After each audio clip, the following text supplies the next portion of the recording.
Hola, qué gusto, bienvenida, bienvenido a este programa especial de las sentencias a debate. Lo sabe usted muy bien, un programa del Tribunal Electoral del Poder Judicial de la Federación, que en esta ocasión se hace en el marco del seminario Diálogos para la Justicia Abierta, que organizó precisamente el Tribunal Electoral del Poder Judicial de la Federación en sus instalaciones. Invitó a personalidades de los tres poderes de nuestro país, invitó a magistradas y magistrados nacionales e internacionales, todo para debatir precisamente en un espacio plural, para analizar y también para compartir experiencias en torno a la justicia abierta. Los grandes temas surgen en este seminario, como las acciones que ha implementado el Tribunal Electoral del Poder Judicial de la Federación en materia de justicia abierta, como el gobierno abierto, como la justicia abierta y desde luego cómo transitar o cómo transita el Tribunal Electoral a un tribunal abierto.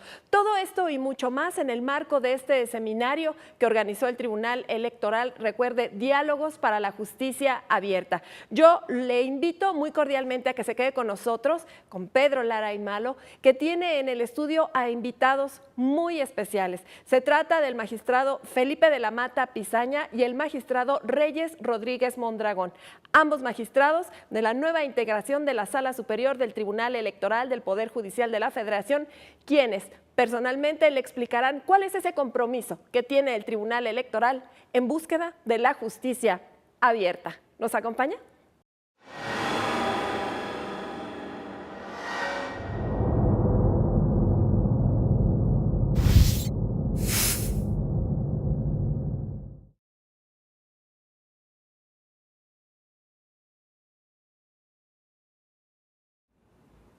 ¿Qué tal? Sean todos ustedes bienvenidos a su programa Las Sentencias a Debate del Tribunal Electoral del Poder Judicial de la Federación. Y en este caso estamos precisamente en el contexto de un evento sumamente importante que ha realizado, por supuesto, este Tribunal Electoral del Poder Judicial de la Federación, y el tema central es precisamente la justicia abierta. El seminario Diálogos para la Justicia Abierta es lo que nos tiene precisamente aquí reunidos y por supuesto que agradecemos la presencia muy especial en nuestro programa de dos magistrados de esta Sala Superior, el magistrado Felipe de la Mata Pizaña, muchísimas gracias por estar. Hola, Pedro. Y el magistrado Reyes Rodríguez Mondragón, muchísimas gracias, magistrado. Gracias, Pedro. Ambos conocedores y además impulsores del tema de la apertura de los órganos jurisdiccionales, concretamente en esta materia electoral de la Sala Superior, y que, bueno, pues al final de cuentas forma parte de todo un contexto que involucra a todos los órganos del Estado. Y bueno, los magistrados nos darán precisamente más que explicación de qué es este tema y cómo precisamente lo podemos enfocar para que la ciudadanía, que es el objeto principal precisamente de toda esta transformación del Estado, cuente con la información necesaria y sobre todo se anime a participar. La participación ciudadana creo que es el eje fundamental. Y aunque hablamos de partida de tres elementos, que son precisamente la transparencia, la participación y la colaboración. Algunos autores añaden también los datos abiertos como elementos indispensables para la construcción de un Estado abierto. Particularmente en el tema de la justicia abierta hay cuestiones que se diferencian claramente del resto de los poderes, porque como sabemos esto parte como una iniciativa del Ejecutivo, particularmente el Ejecutivo de Estados Unidos con el famoso memorando de 2009 del presidente Obama, y en un principio se enfocó desde el punto de vista exclusivamente del Poder Ejecutivo, ¿no? Pero, evidentemente, como era normal, ha permeado a los otros poderes y a los tres niveles, de tal forma que, bueno, es un proyecto generacional ya, porque creo que va a transformar precisamente nuestra generación gracias a al involucramiento de los medios electrónicos de comunicación. Y bueno, pues estamos frente a una verdadera revolución. La primera pregunta que creo que la ciudadanía podría plantearnos es, ¿qué es un tribunal abierto? ¿Qué es la justicia abierta? Y cómo finalmente se engarza con otros elementos que conforman el Estado mexicano para poder hablar en términos muy generales de gobierno abierto o de Estado abierto. Magistrado. Gracias, Pedro. Felipe. Mira, la justicia abierta la podríamos definir como un modelo de gobernanza que viene a replantear los mecanismos de relación, de interacción entre la sociedad o los usuarios de la justicia y los tribunales. Este modelo de gobernanza responde, algunos dirían, a un nuevo paradigma en un contexto de globalización, de apertura y de la necesidad de construir tribunales que sean visibles, transparentes y cercanos a la ciudadanía. magistrado. Bueno, yo complementaría esto justamente contando un poco la historia de cómo se ha vivido digamos, el proceso de justicia abierta en el tribunal. Primero, yo diría que el Tribunal Electoral ha sido históricamente un impulsor de la transparencia.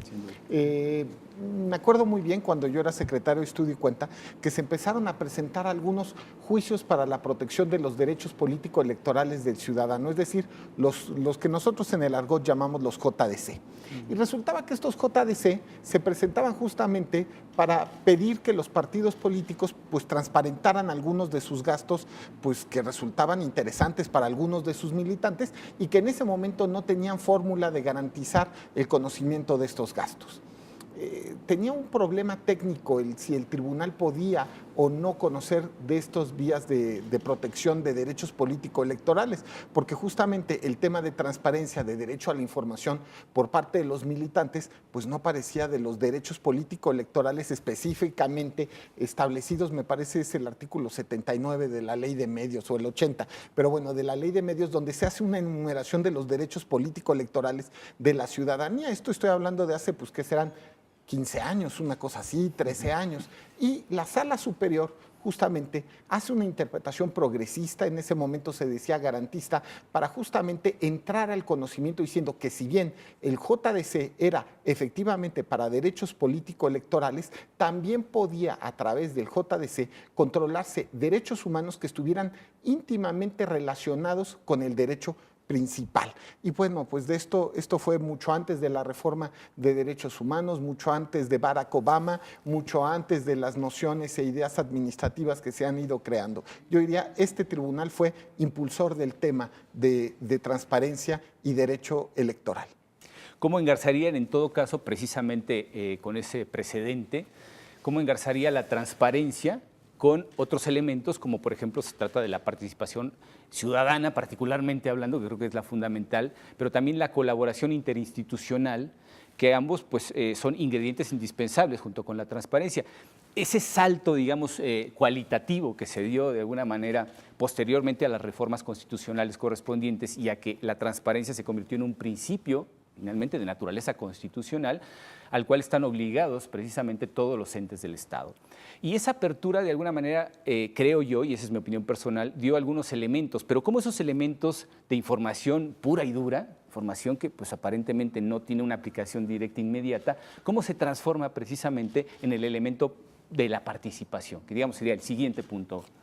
Sí, yo antes de hablar sobre cómo implementar estos principios de transparencia, participación y colaboración y el uso de tecnologías, también quisiera más bien continuar con este planteamiento que hace el magistrado de la Mata, porque me parece muy importante. Para entender la justicia abierta es clave hablar de acceso a la justicia y finalmente en la historia del Tribunal Electoral, ese ha sido uno de los objetivos, cómo ensanchar los mecanismos de acceso a la justicia a través de una interpretación expansiva, no solo desde el punto de vista procedimental, sino también sustantivo. Y la justicia abierta, que no solo se reduce a tribunales, sino a todas las instituciones que aplican la ley, como señalas, Pedro, me parece que tiene como primer objetivo garantizar ese acceso efectivo a la justicia. Y esto se relaciona con también disciplinas o aproximaciones a las instituciones legales que son previas al desarrollo de este paradigma de gobierno abierto y tiene que ver con la justicia procedimental, que va muy relacionada con la transparencia. ¿Por qué?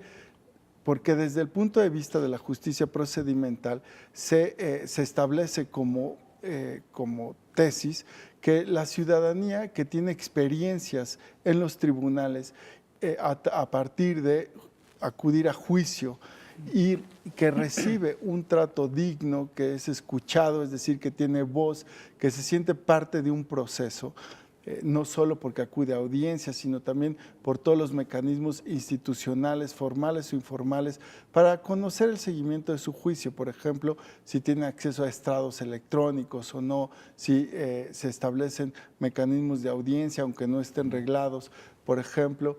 Esto le va aportando a la experiencia de quien es parte de un juicio confianza, va aportando conocimiento de lo que se hace en los tribunales y lo que se esperaría de procedimientos que respetan estos postulados de la justicia procedimental es que el ciudadano que acude a juicio pueda palpar que los árbitros son imparciales, que las leyes que se aplican son predeterminadas y que tienen un sentido de justicia, que los procesos son los que garantizan y crean confianza en la impartición de justicia.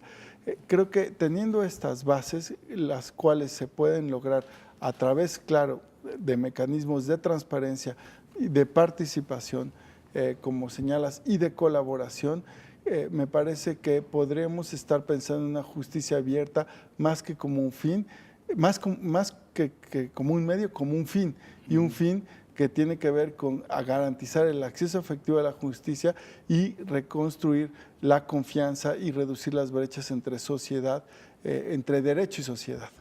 Dentro de eso que acaba de describir, magistrado, hay lo que se puede enfocar de manera global como un proceso de socialización y que en el argot de los abogados podría ser como la creación de una cultura jurídica, particularizando ese aprendizaje por parte de la ciudadanía. Y esto creo yo, corríjanme si me equivoco, es un poco explicarnos para poder de alguna manera ser entendidos y también aceptados, legitimados, sobre todo por la cuestión de las leyes, porque yo creo que el ciudadano antes de conocer las leyes conoce las decisiones de los jueces.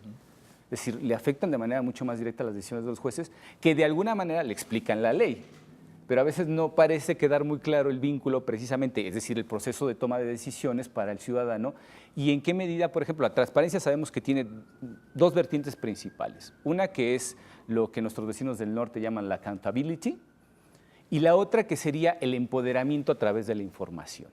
Y creo que en esta segunda vertiente es donde, si no me equivoco, la información cumple precisamente el elemento de cohesión entre sociedad e instancias de gobierno, particularmente en este caso las que imparten justicia, conociendo los términos en los cuales se han tomado precisamente esas decisiones. Y esto me trae a un tema que ustedes conocen a la perfección y que además han desarrollado en la práctica, que es las sentencias, la claridad de las sentencias que explica precisamente esa mecánica de los razonamientos del juez para que el ciudadano los comprenda y de alguna manera también acepte la justicia que debe haber detrás de esas decisiones, ¿no? Sí, estoy de acuerdo. A ver, yo creo que el concepto, el paradigma de justicia abierta encierra muchas acciones. Es decir, no se puede decir se cumple con la justicia abierta con una sola cuestión. Hay que hacer muchas cosas, ¿no? Por supuesto, se tiene que haber un tribunal abierto necesariamente, pues evidencia, por supuesto, y antes que ninguna otra cosa, sus decisiones. Y para eso tiene que facilitarle justamente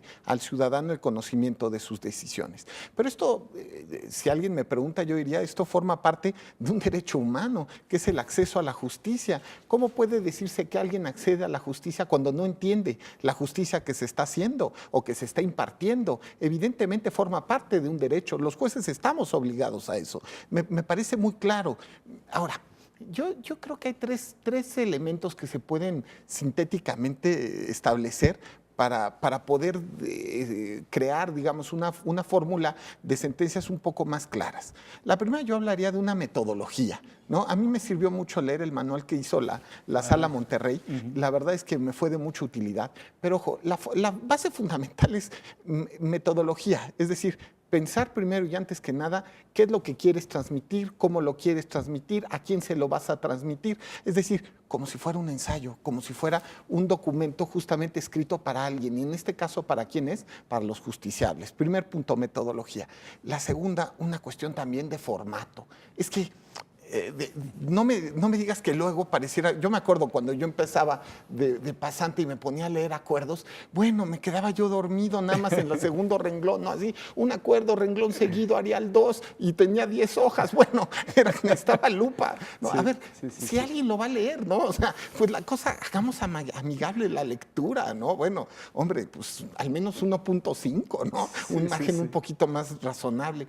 Pero a ver, hay un tercer elemento que creo que también tenemos que empezar ahora los jueces a platicar y ver cómo lo hacemos, que tiene que ver con la fórmula de difusión del contenido de las sentencias. Esto es importante. no es que los jueces debatan necesariamente otra cuestión que no sea el contenido de sus decisiones, justamente. ¿Para qué efecto? Para que éstas se conozcan por parte de la ciudadanía. ¿Y en qué? Pues en las vías cibernéticas actuales, ¿no? Debemos recordar primero que el acceso a los medios cibernéticos también ya es un derecho humano, se encuentra en la Constitución. Entonces no hacen los jueces otra cosa que actuar conforme a los principios que se encuentran en la propia Constitución. Primera cuestión. Y segunda, lo platicamos hace poco Reyes y yo porque es como interesante, ¿no? Imagínense, no sé, en el siglo, cuando está justamente, se crea la imprenta hoy y empieza la discusión, no vamos a usar la imprenta, sigamos en el papiro. Bueno, a ver, tenemos la suerte de tener tecnología, aprovechémosla, lleguemos hacia donde no han llegado nunca los jueces, es decir, hasta el último de los justiciables, de forma amigable. Eso es lo que yo diría. Bueno, pues si nos permiten, vamos a ir a nuestro primer corte de este programa especial y volvemos con ustedes en un momento. Muchas gracias.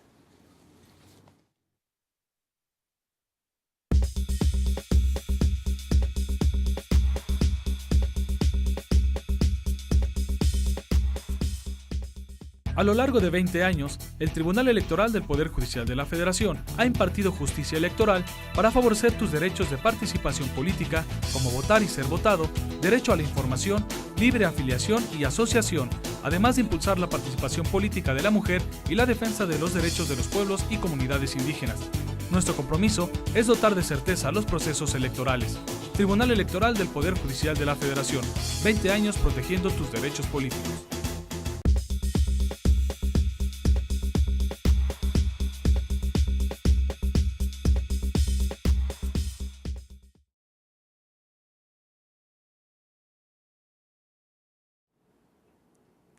Pues nuevamente regreso con ustedes en el marco de este seminario de diálogos para la justicia abierta y hablábamos del tema de la transparencia, que es, digamos, una de las bases fundamentales para la construcción precisamente de un Estado abierto y la impartición de una justicia abierta. Hay una cuestión que suele pues, desatar cierta polémica respecto de la transparencia. Dicen, en México la transparencia no alcanzó a cumplir sus objetivos. Llevamos por lo menos 10 años de ejercicio de transparencia legal y constitucionalmente reconocidos. Y aún así hay como cierto rezago en cuanto a la reacción de la sociedad frente a determinadas actividades que realiza el Estado y particularmente frente, a esos casos mediáticos en el caso de la impartición de justicia. Las redes sociales han tenido un papel fundamental también en la transmisión de lo que son precisamente esos razonamientos que construye un juez para resolver una litis. Y particularmente creo que el tema de los jueces que se acercan y utilizan las redes sociales para abrir su trabajo a la ciudadanía, tiene una parte de detractores muy fuerte y otra parte pues, que son defensores a ultranza de ello. Yo me coloco personalmente en el segundo grupo, pero me gustaría conocer la opinión que tienen ustedes respecto de los pros y los contras que podrían plantear el uso de las redes sociales en este ámbito, partiendo, digamos, de la idea de lo que debe ser la transparencia en la labor de los jueces.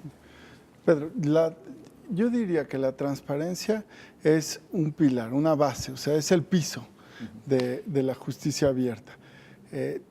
Tenemos que trabajar la transparencia en distintos niveles, ¿no?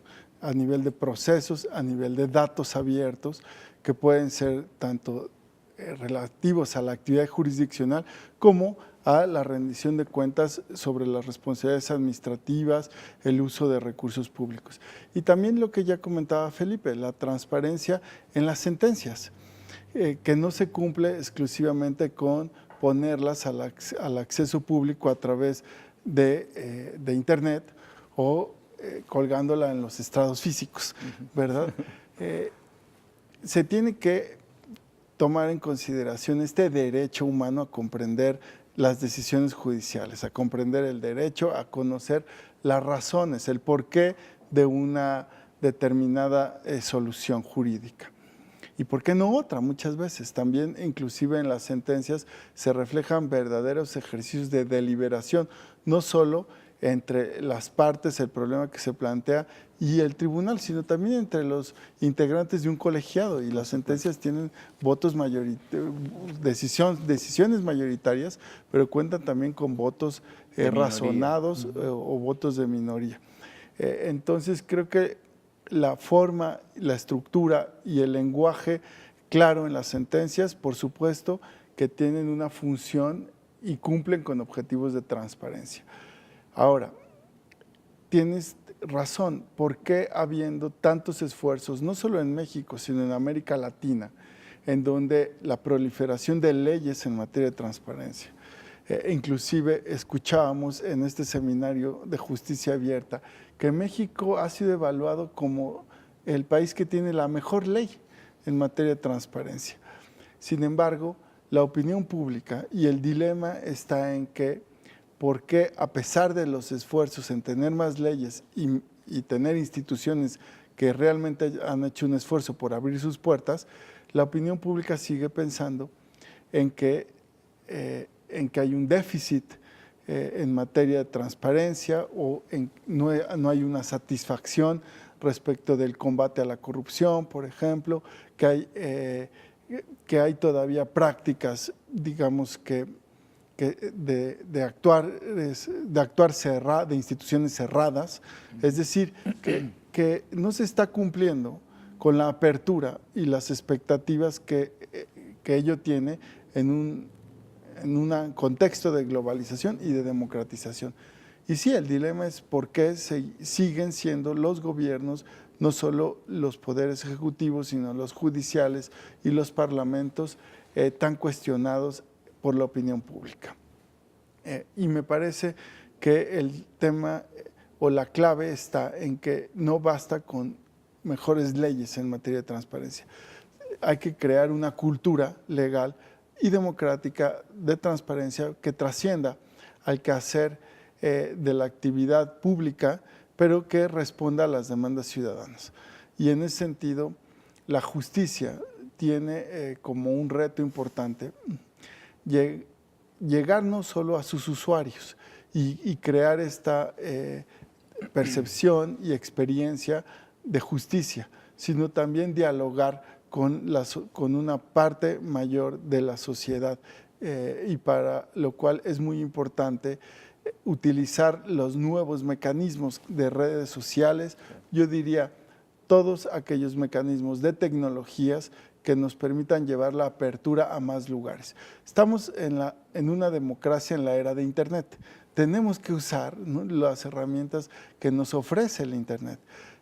Ya lo platicaba también Felipe, nosotros a manera quizá de broma, pero también reflexionando que el mundo ya cambió y que no podemos, es como si alguien se hubiera preguntado, ¿no?, sobre si había que usar la imprenta cuando ya teníamos la imprenta, o seguir con mecanismos más precarios. Seguiríamos de copistas todavía. Así es, entonces parece que es inevitable, ¿no?, el uso de estas herramientas, a pesar de que, como dices, hay diferentes posturas. Sin embargo, la dimensión que está tomando la comunicación a través de redes sociales exige por lo menos una reflexión seria de cómo los tribunales pueden aprovechar esos mecanismos para dar a conocer sentencias, razones y decisiones también, ¿por qué no?, en materia administrativa.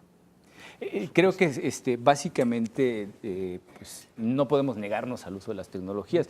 Y digo no podemos porque también es la única vía posible para que, por ejemplo, un juez se comunique abiertamente con la sociedad, con miles o a veces millones de personas a través de dispositivos electrónicos y de las redes sociales, cosa que si estuviéramos en los tiempos de la imprenta sería impracticable, ¿no? Entonces, rompiendo esa barrera, gracias precisamente a la tecnología, la forma de sembrar, digamos, la inquietud en la ciudadanía de participar, yo creo que es explicando también lo que hacemos, pero de alguna manera dando también difusión de naturaleza ciudadana. Este programa, ustedes lo saben, precisamente tiene una finalidad que es acercar el juicio, los juicios que se llevan a cabo en este tribunal y sobre todo en términos generales el conocimiento del derecho electoral.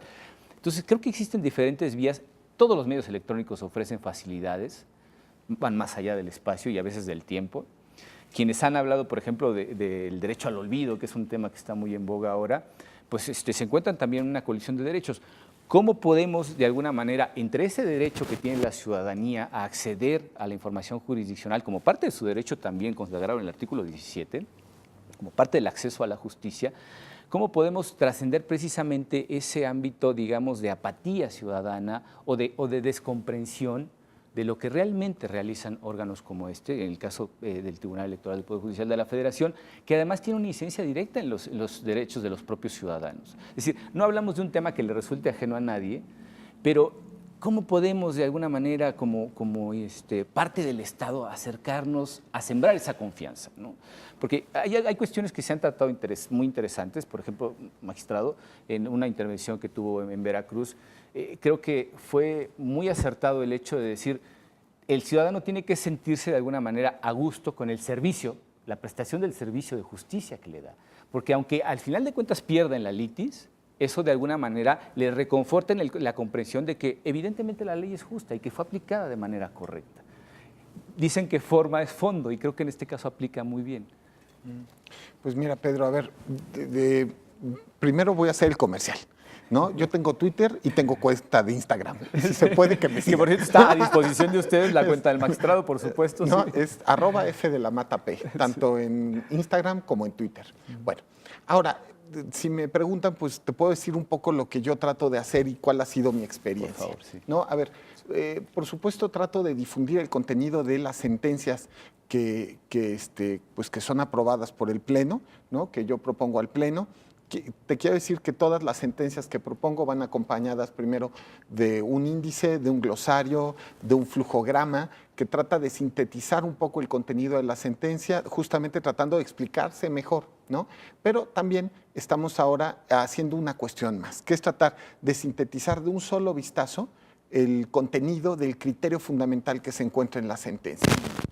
A veces es más fácil hacerlo y era algo que también hemos platicado Reyes y yo, que es un poco cómo conseguirlo eso. Y muchas veces es más fácil a través de preguntas. Entonces, es decir, a través de una pregunta tratamos de explicar el criterio fundamental que se encuentra dentro de la sentencia y después lo graficamos, a veces con colores, a veces con monitos. Ya me van a entender un poco para que, ¿no? Elementos didácticos al final. Exacto. Sí. Esto lo colgamos en Twitter, en Instagram y tratamos justamente que se difunda el criterio, porque lo importante al final del día es el criterio que se encuentra en la sentencia. Claro. Ahora, si me preguntas qué más hacer, te diría, tenemos que hacer todo lo que sea necesario para difundir el contenido de las sentencias. Lo que necesitamos es imaginación, ¿no?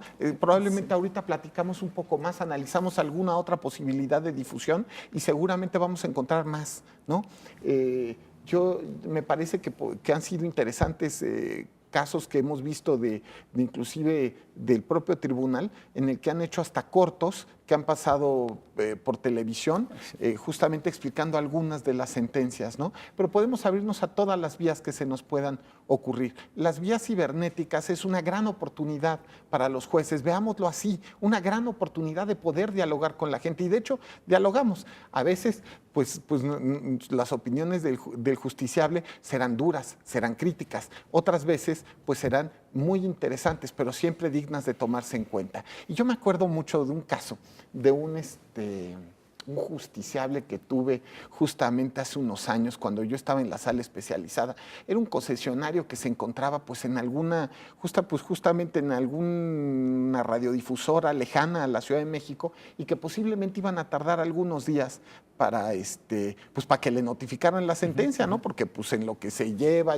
hasta allá, etcétera, ¿no? Y me acuerdo que me dice, oiga, ¿me haría usted el favor de tuitear ya su sentencia para que la pueda ir bien? Y lo hice, ¿no? Sí, Otras claro. veces algunos periodistas me dicen, oye, qué buena estuvo la sesión, pero ¿podrías colgar la estenográfica de la sesión? Y lo haces, ¿no? Claro. Y estás dialogando con las partes, ¿no? Eso es una gran oportunidad que nunca en la historia habíamos tenido los jueces.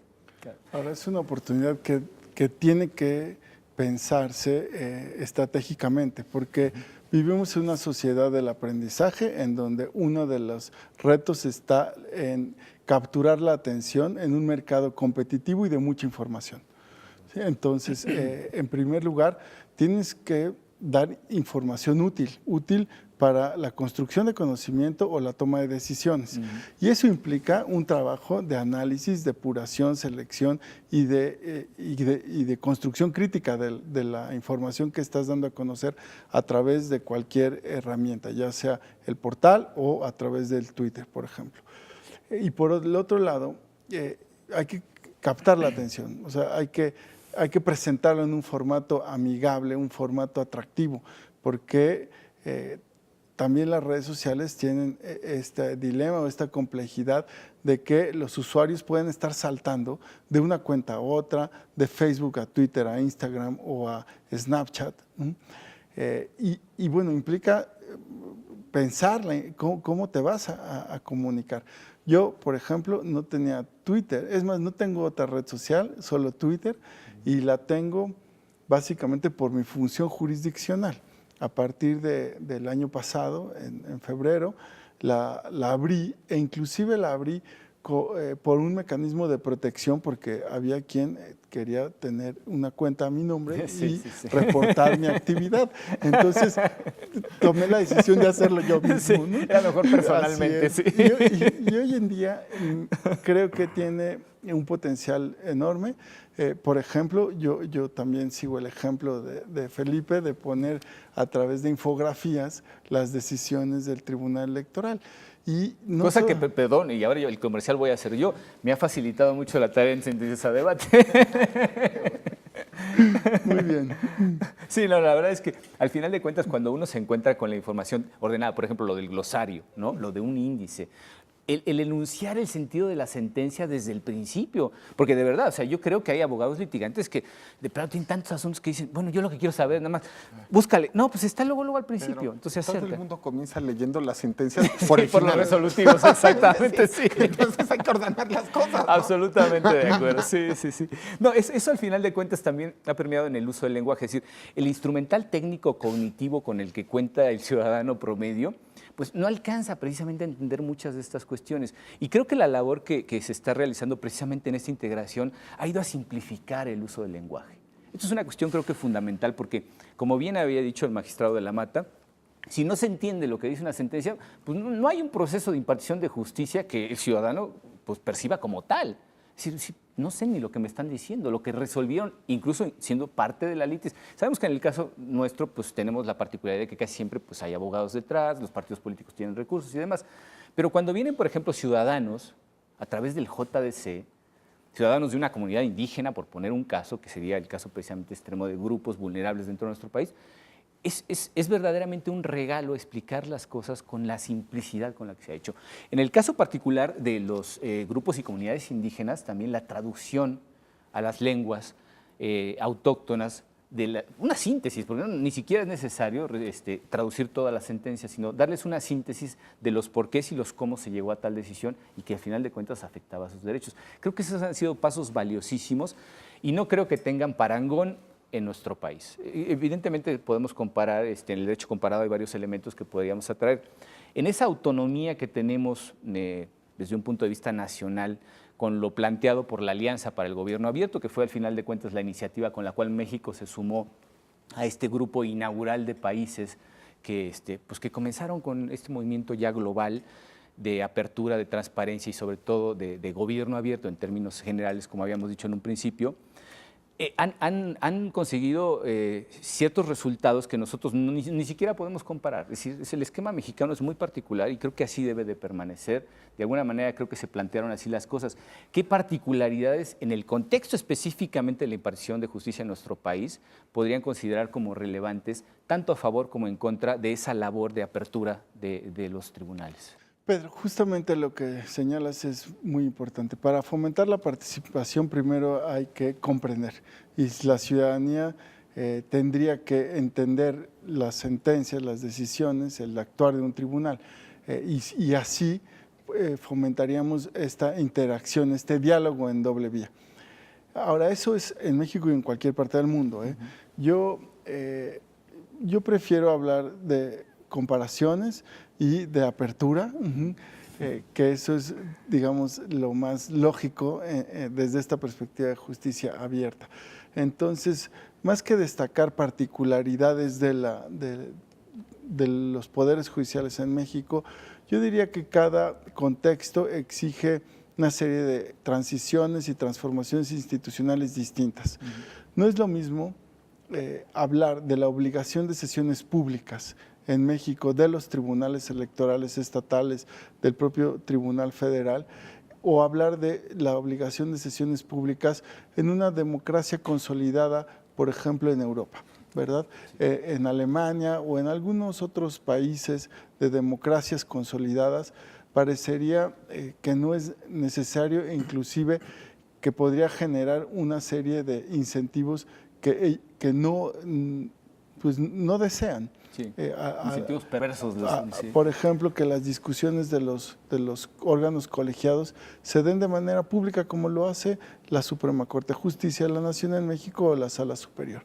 Sin embargo, eso tiene una respuesta a nuestro contexto. O sea, surge por una necesidad de mayor apertura, pero también de dar a conocer de manera verbal y en un formato accesible, ya sea a través de la televisión o el internet, las razones por las cuales los tribunales deciden lo que deciden o cómo deciden, porque el acceso a las sentencias se dificulta, no solo por el alto contenido técnico del lenguaje, sino también por su diseño que hace inmanejable para la academia o para la sociedad civil, es decir, ajenos al juicio, conocer de manera rápida, de manera simplificada, de manera clara las decisiones. Entonces, las sesiones públicas parecen ser una solución y una buena medida en una cultura jurídica como la nuestra,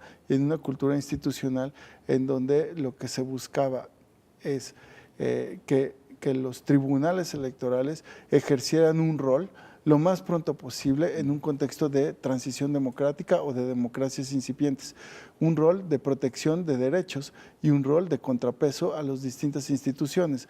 Entonces, los contextos nos ayudan a entender por qué algunas prácticas sí funcionan y se requieren en algunos países y no en otras, y la velocidad con la que se implementan. Creo que es muy importante desde esta perspectiva de justicia abierta conocer las experiencias comparadas y, por ejemplo, mañana vamos a tener durante todo el programa distintas aproximaciones a nivel internacional como de la sociedad civil. Por supuesto que además les invitamos a que se acerquen precisamente a este seminario Diálogos para la Justicia Abierta, que como el resto de los contenidos que produce este tribunal son absolutamente abiertos, los pueden encontrar a través de nuestra página de internet, a través de nuestras redes sociales. Y bueno, pues es parte también de ese diálogo abierto con la ciudadanía que pretende precisamente hablar en los mismos términos para que todos podamos acercarnos de alguna manera a la cultura jurídica. Si nos permiten, vamos a ir a nuestro segundo corte y volvemos en un momento. Gracias.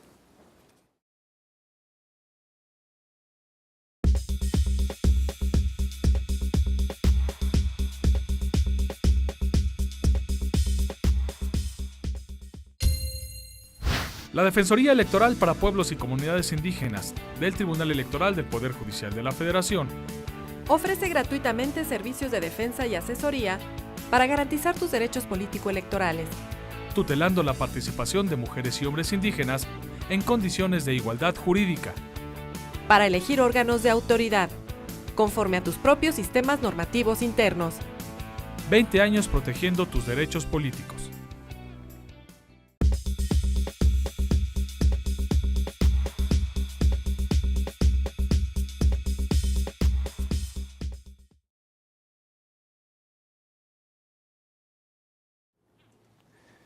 Bueno, pues ya estamos con ustedes en nuestro tercer segmento y como siempre digo, el enemigo es el tiempo.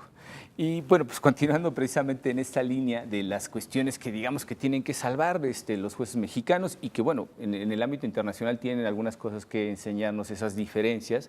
Creo que al final de cuentas toda construcción social está íntimamente ligada a la cultura, ¿no? Y cada cultura tiene sus particularidades y partiendo de ahí pues se instituyen determinadas cuestiones de acuerdo pues a la mentalidad de la gente, a la forma de comunicarse, a la forma de entender la realidad y de construirla.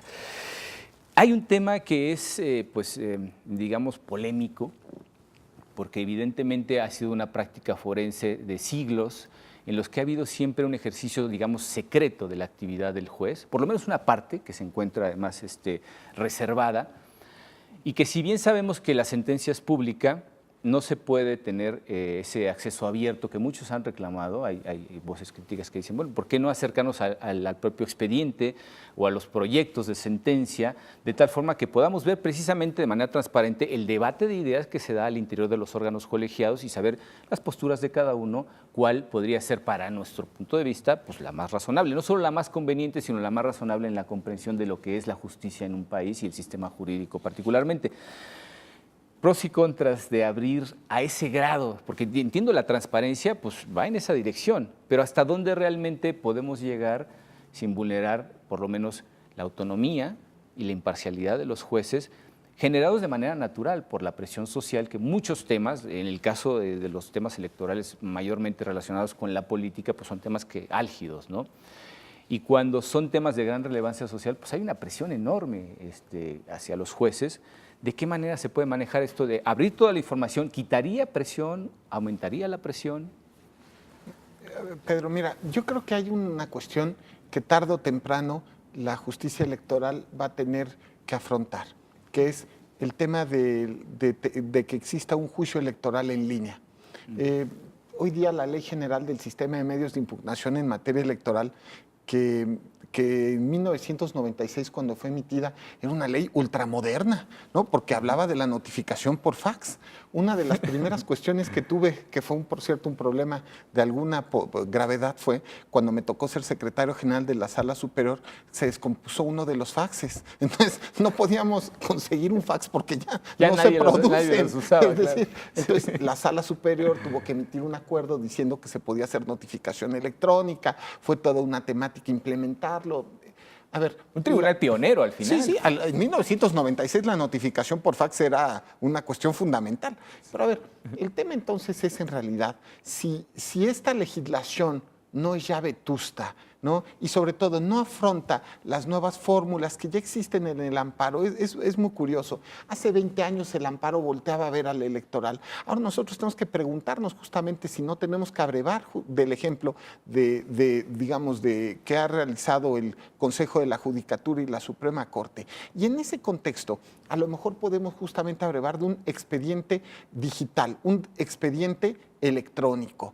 Y teniendo ya todo digitalizado, pues la siguiente cuestión que tendríamos que plantearnos es justamente si hacerlo público o no, tomando en cuenta que muchos de los medios de impugnación, si bien es verdad que habrá grandes excepciones, muchos de los medios de impugnación forman parte del interés público, pero además la gran mayoría tiene información pública. Y eso justamente tiene que ser evaluado en una reforma legislativa que permita actualizar la Ley General del Sistema de Medios de Impugnación en materia electoral.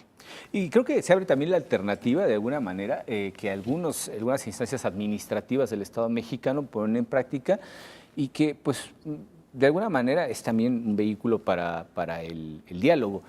Y es hacer sesiones con el interés de la ciudadanía puesto encima de ellos, pero pensando, digamos, de dos maneras. Es decir, el ámbito público, que es al final de cuentas el que realmente creo que soporta la labor que realizan los jueces, y el ámbito privado de la protección de los derechos de las partes.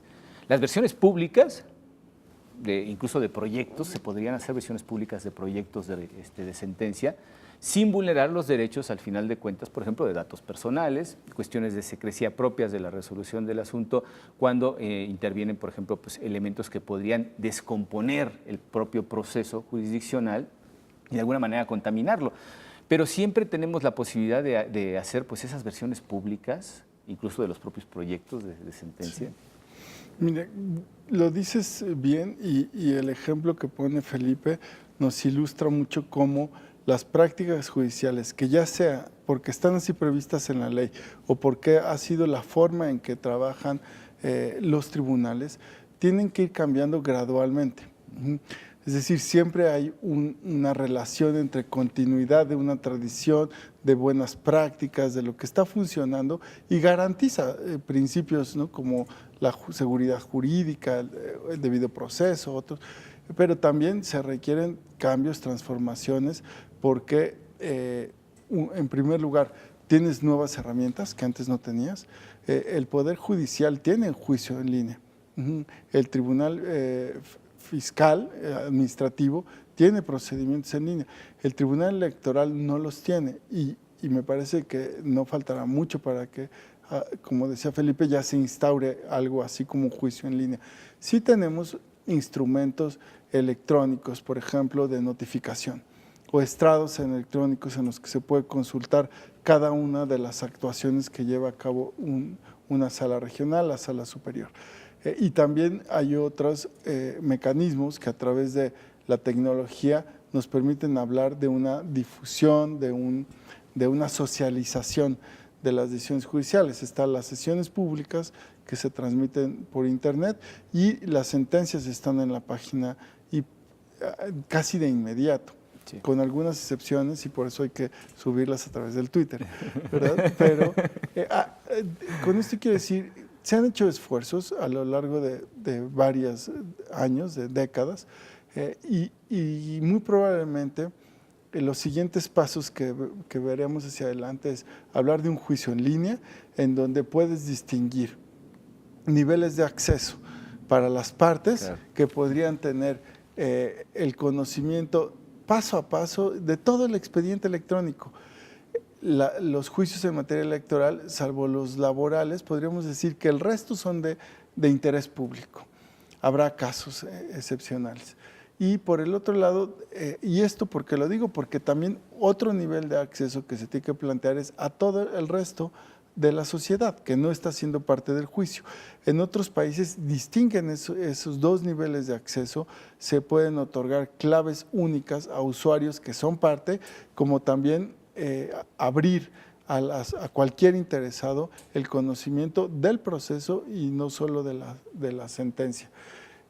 Creo que efectivamente es un debate que primero no necesariamente primero, pero que se debe dar a nivel legislativo. Hay que pensar que se va a actualizar seguramente la Ley General del Sistema de Medios de Impugnación, pero también en el Tribunal Electoral estamos revisando nuestras capacidades tecnológicas, ¿no?, de nuestras plataformas y los requerimientos o la demanda que los justiciables exigen para darles mayor, ya de por sí se resuelve con mucha celeridad, sí, pero darles sí, mayor expeditez para el conocimiento del expediente o del seguimiento o digamos de la información que muchas veces requieren para definir sus estrategias en términos ya sea de litigantes o en términos de ciudadanos buscando la protección de sus derechos. Hay una cuestión que se planteó precisamente en algunas de las intervenciones en este seminario y estaba encaminada de alguna manera a pensar la justicia como un servicio más. Es decir, hablando de un servicio del Estado particularmente, y perdón por el ejemplo que voy a poner, pero es como va uno a un supermercado, escoge los productos que necesita y paga. En este caso, el ciudadano paga a través de sus impuestos la impartición de un servicio de justicia. Y me preocupa una cuestión que sería, de alguna manera, minimizar la trascendencia que pueden tener algunas decisiones si no son correctamente explicadas. Y aquí viene una cuestión que creo que es muy interesante, que es cómo podemos utilizar a los medios de comunicación y a la academia como puentes que de alguna manera sirven.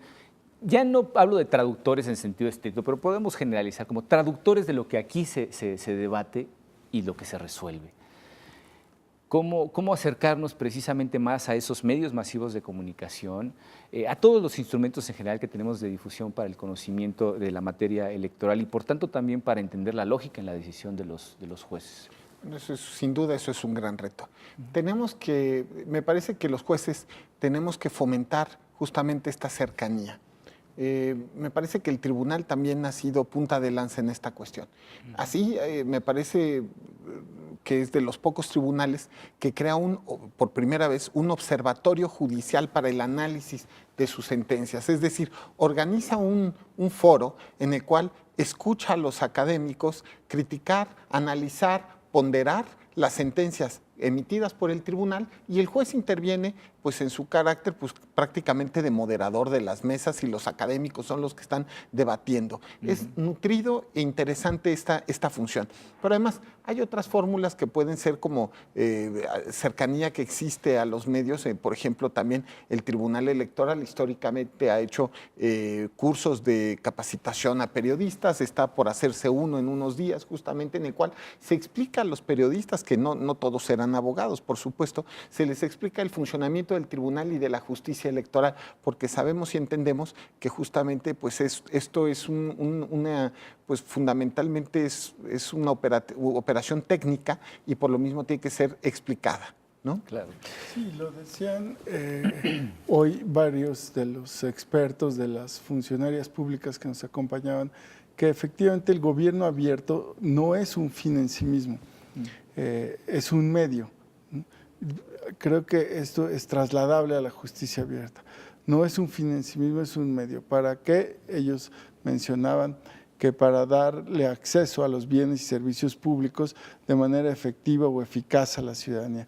Me parece que eso también es posible o nos sirve para entender así la administración de justicia, porque yo estoy convencido que el derecho es un bien público.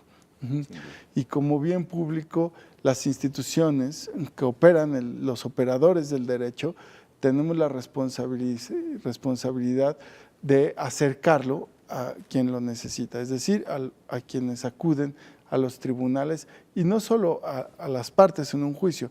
Yo diría que también generamos información que ya sea a través de un proceso pedagógico, de socialización o de discusión, deliberación a través de estos observatorios o seminarios en donde distintos puntos de vista se vierten en torno a una decisión.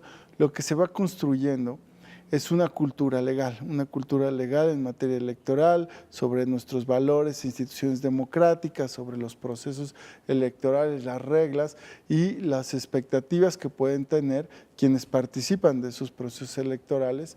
Esto se va, y la opinión se va formando a través no solo de lo que se discute en los medios de comunicación, sino también lo que se comunica a través de las sentencias y los recursos que usa el Tribunal Electoral, como son nuestros boletines, como son estos tipos de programas, ¿no?, de sentencias a debate. No es comercial. Y los seminarios en los que nosotros mismos participamos y discutimos con la academia o con otros funcionarios públicos, en donde la reflexión siempre ayuda a construir viendo hacia el futuro. Y en ese sentido te diría que es un bien público, no solo presente y material cuando estás en un juicio, sino también es un bien público intangible, a partir del cual vamos a construir las bases de una sociedad que se proyecta hacia el futuro. Entonces, me parece que sí, hay que ver la administración de justicia sin demeritarla, por supuesto, sabiendo que es una tarea y una labor muy sensible y en donde los bienes jurídicos son muy relevantes para la sociedad en su conjunto. Sí lo podemos ver como un servicio público, el cual se tiene que ofrecer con eficacia y eficiencia. Bien. Esto sí va a ser un comercial y perdónenme, pero pues al final nos encantaría de verdad que se acerquen. Les ponemos aquí, esta es una gacetita que ha publicado el tribunal, el hashtag Justicia Abierta, y también evidentemente todo lo producido finalmente en este evento, en este seminario Diálogos para la Justicia Abierta, se pondrá a disposición de ustedes a través de los medios electrónicos con los que cuenta precisamente este tribunal, principalmente su página electrónica. Y bueno, pues no nos resta más que agradecerles, magistrados. Muchísimas gracias por habernos ilustrado sobre este tema de justicia abierta, que creo que es fundamental también para la comprensión de todo lo que hacemos en el Tribunal Electoral del Poder Judicial de la Federación. Y por supuesto, muchísimas gracias a ustedes por habernos acompañado. Los esperamos en la próxima emisión de Sentencias a Debate. Muchas gracias.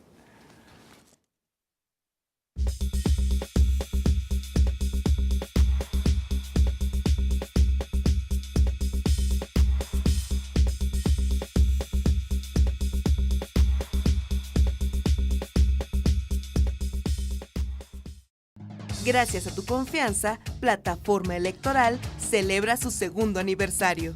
A lo largo de 2 años de transmisiones, generamos un acervo audiovisual sin precedentes en materia electoral, con el objetivo de actualizarte constantemente en el acontecer político electoral de México y el mundo. Agradecemos tu compañía y te invitamos a que sigas visitándonos en Plataforma Electoral, donde tú tienes mucho que ver.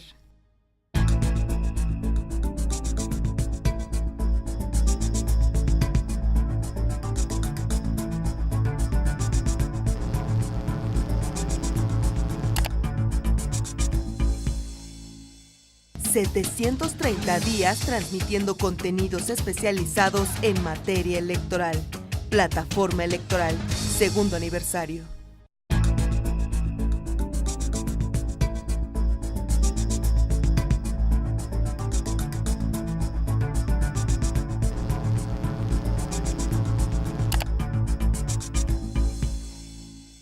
Plataforma Electoral cumple 2 años generando programas en materia electoral por Internet.